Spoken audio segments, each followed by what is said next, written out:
Hello YouTube and welcome back to Let's Play Mario Kart 8. In this episode I'm going to be doing a retro cup as a Shy Guy, basically. And I'm going to be doing it as a different colored Shy Guy. And if you don't know why there's a different colored Shy Guy, for some reason I'll just do pink. No real reason why. It doesn't really make a difference. But I'm going to do pink Shy Guy with the W25 silver arrow. But again, if you don't know why there's a different colored Shy Guy now and all this extra stuff, then check out my last episode where I explain all the DLC and expansion and stuff, the new patch or whatever. So yeah, not sure why you'd be watching this episode and not the one before it, but just letting you know, that's a thing. So yeah, anyways, now I'm going to be playing as the pink Shy Guy, going through the retro cups, or at least the first retro cup. Again, no real reason why I'm pink. It's just because I'm going to be playing through as all the characters, or all the colors, and this was the one right next to dark blue. So yeah, and I don't even really pay much attention to the stats on these cars. I just kind of assume that they're relatively decent or whatever. That's nice. Nice little starting item to get while everyone's still close to me. And then it actually makes a difference, which is actually helpful. Nice. That's actually a really nice prompt time. A really nice usage, I suppose. Just get in there real close so I don't get hit by the green shell that she has behind her. And okay, she threw it. And I really enjoy going like as far as I can with the glider at that point. And that wasn't too good because then I kind of got slowed down by the grass. Blue shell, and dang, I tried to slow down, but oh well, at least I wasn't the one actually hit. Now, she had she had a super horn and she didn't use it on the blue shell. Maybe she just ran through an item box and just got it after the blue shell or whatever, or maybe they're just programmed not to use it on blue shells or something, and did not quite mean to skip the glider part. I just kind of accidentally did that on my own, but anyways, let's see. So I don't know if it actually does slow them down more, if they're the ones that actually get hit by the blue shell, or if it's the same thing whether you're hit by the main explosion or just the side of the explosion or whatever. But then also I was kind of hit into the grass, so that kind of explains why it took me a while longer to get back up to speed compared to her. But anyways, it's fine. So let's see. And one thing I kind of feel like mentioning about Shy Guy that I don't know if I've mentioned in the previous episodes, is that I really enjoy the character of Shy Guy because of the fact of Super Mario Bros. 2, the American version.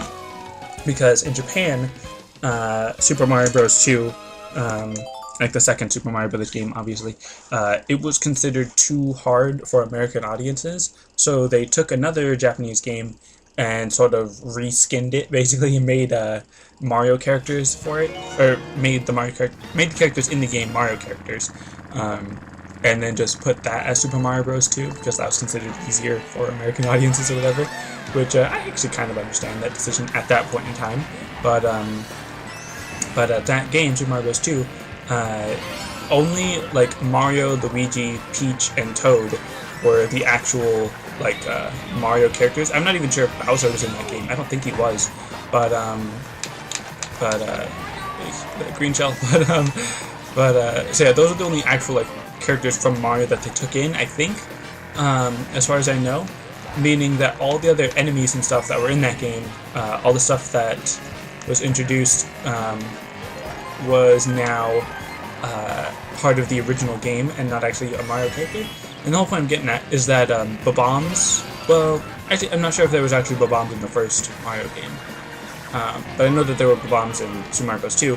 Then there was also the Shy Guy and the Sniffet and Birdo, and the fact that Peach picks up turnips in Melee or Smash Bros. That was a part of Super Mario Bros. 2. The fact that Luigi jumps higher and is taller, I think, is because of Super Mario Bros. 2. The fact that Toad runs faster in Super Mario 3D World is because of Super Mario Bros. 2. There's all these things that seem like such a staple part of the Mario franchise that now is only because of Super Mario Bros. 2, which originally wasn't a Mario game, and was only brought in as a Mario game because of people thinking that American audiences couldn't handle the original Super Mario Bros. 2. So, in my opinion, that's a really cool concept. The fact that all these things wouldn't technically have existed as a Mario thing if it had been the regular New Super Mario Bros. Or not New Super Mario Bros., but the regular Super Mario Bros. 2 or whatever. So yeah, just replying to a text for a second. Anyways, so what was I gonna say? So yeah, like I said, all that stuff is cool to me. I think it's really cool and stuff. Super Mario 3D World, I may have mentioned that in Super Mario 3D World. I don't remember. Speaking of which, I should be possibly uploading Super Mario 3D World episodes at the same time as this, or I should have already started Super Mario 3D World, the second season of it, basically. Yeah, I'm not 100% sure how I'm going to be doing that.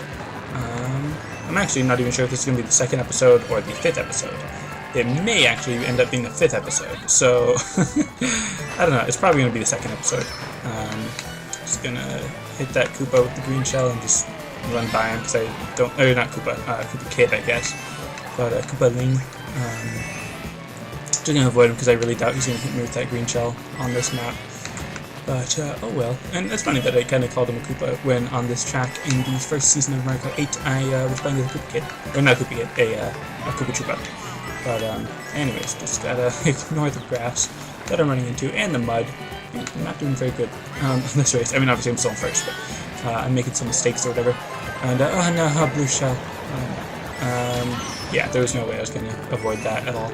A couple times, well, once, possibly twice, I used the mushroom boost to... Oh, I didn't mean to do that. And dang it, if I had held it behind me, I would have... And it was... I'm not sure it was the same one. Same Koopa Kid. It might have been the same Koopa Kid, but probably not the same shell. But, anyways, I've been able to mushroom boost past the blue shell at one point. I even uploaded that highlight on my channel, but not sure how well the highlight was going, because I wasn't recording, I was just playing it on my own, and then I was able to actually what's it called, to mushroom boost past the thingamajig, past the, what am I saying, past the blue shell. I'm just totally not paying attention. Ah, dang, get hit by a red shell. And also, the flickering should be gone. I think this is going to be the second episode, by the way. My original plan for how things were going to go is slightly different, I suppose. I don't know. Still, at the time of recording this, obviously, I have not uploaded any of it. This is the second episode I'm recording, so I don't know. Could be the second episode I'm posting as well, but anyways, what am I saying? The flickering should be gone, because in case any of you don't know, when in the first season, when like the video, like I said, was kind of flickering and not working well, that wasn't because I was like spamming the look behind me button or anything like that. It was just because the video itself was kind of messing up, which technically the file that the recording file, the raw footage wasn't messing up. It was just whenever I put the file into Windows Live Movie Maker, that was messing it up for some reason, making it flicker and stuff. So what I'm going to be doing is recording these episodes and then playing the raw footage on my computer and recording the raw footage with Fraps, so that then the Fraps file doesn't mess up in Windows Live Movie Maker and all that. So in case you're ever wondering, you know, how I do my editing and stuff like that, that's basically what I do. I'm obviously also not going to be cutting out much out of this, because obviously I don't need to be editing anything out, since I'm just going to be playing through all these courses as the same character, and I'm not going to be switching out the way I did last season, because again, no one like suggested that I play with anyone in particular, and because of this new DLC with the new carts, and dang it, I kind of didn't mean to throw it at that point. Maybe I'll still get her, probably not. But anyway, because of all this new DLC and characters and colors and whatnot, I figured I might as well play as these people. But what am I saying? All the DLC, like the Link and Isabelle and stuff, Villager and everything, that doesn't actually come out until later. I think the Link DLC is in November, I believe, and then the Villager and stuff is set for next spring, spring 2015. So that's kind of lame. That I mean, it's kind of cool that they let you pre-order it so early, but then on the other hand, it's like so early, like you can't just like give it to us now type of thing. Like, I mean, why? I don't know. Kind of lame in my opinion, but at least we're getting the DLC. I mean, shouldn't really complain about when it's coming out if it's so great that it's even coming out in the first place. But anyways, plus, you know, when you pre-order both of them, then that's how you get the skins, which in a sense, it's technically free, but on the other hand, it's also $12. So, I mean, you're technically paying for the DLC that's coming out later, and then because you already paid for that DLC, you're getting this stuff in addition to it, so if that makes sense. So it's technically free, but not 100% free, technically. I don't know. Anyways, yeah, this course, I always feel like I'm going pretty slow, and I just, oh wow, I'm actually surprised that didn't, like, run me over or something. Like, obviously you hit the top of it, so it's not going to technically run you over, but I was surprised that it didn't do any damage to me. I didn't lose any coins or whatever. But, oh wow, that's close. I might as well use it on that, although I'm probably going to get hit by, like, a red shell or a blue shell now that I've used it. And, oh yeah, also something I totally forgot that I should mention. You see that map thing that I just made disappear then reappear?